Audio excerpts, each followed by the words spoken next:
లింగం లింగం యాదవ్ గారికి కూడా తెలుసు, సునీతారెడ్డి గారికి కూడా తెలుసు. అక్కడ ఇరు వర్గాల లాయర్లు కూడా అన్ని రకాల ఇన్ఫర్మేషన్ ఇచ్చారు.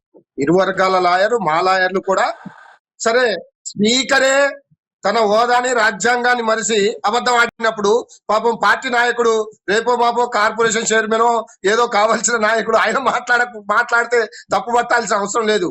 ఒక రాజ్యాంగ పదవిలో ఉండి రాజ్యాంగాన్ని నిలువున ఉరిదీస్తూ వ్యక్తి గడ్డం ప్రసాద్ గారు. నిజంగా ఈ భారతదేశంలో ఇట్లాంటిది ఎక్కడ జరగలేదండి. సరే వాళ్ళ దగ్గర ఆధారాలు లేవంటారు. ఇప్పుడు సునీత మేడం గారు చెప్పినట్టు ఆధారాలు చాలా స్పష్టంగా మీరు ఇప్పుడు గూగుల్లో కొట్టినా వచ్చేస్తది.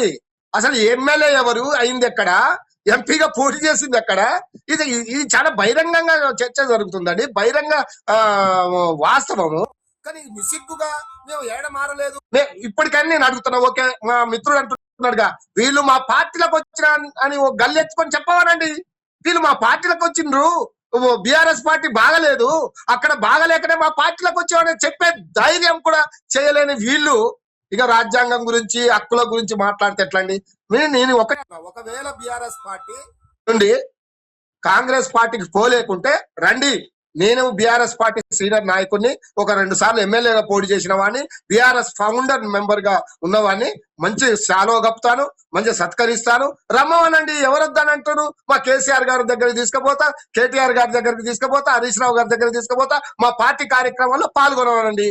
నిస్సిగ్గుగా సిగ్గు లేకుండా ప్రజలకు చెప్పకుండా ప్రజల దగ్గర కూడా వీళ్ళకి మొహం లేదండి. ఏ పార్టీ అంటే మేము ఏ పార్టీలో ఉండాలో ఆ పార్టీలో ఉన్నామని అంటున్నారు. కాబట్టి ఈ పార్టీలో మేము ఉన్నాం చెప్పే ధైర్యం కూడా వీళ్ళు చేయలేకపోతున్నారు.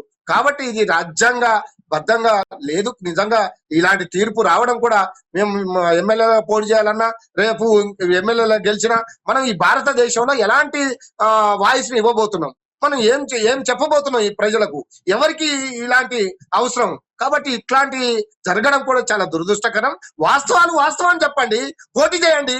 పోటీ చేస్తే ఓడతారా గెలుస్తారా? ఇంతకుముందు మేడం చెప్పినట్టు ఒకసారి గెలిచిండ్రు, ఒక దగ్గర ఓడిపోయారు.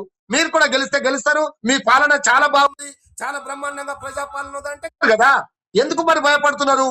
ఎందుకు ఇబ్బంది పడుతున్నారు?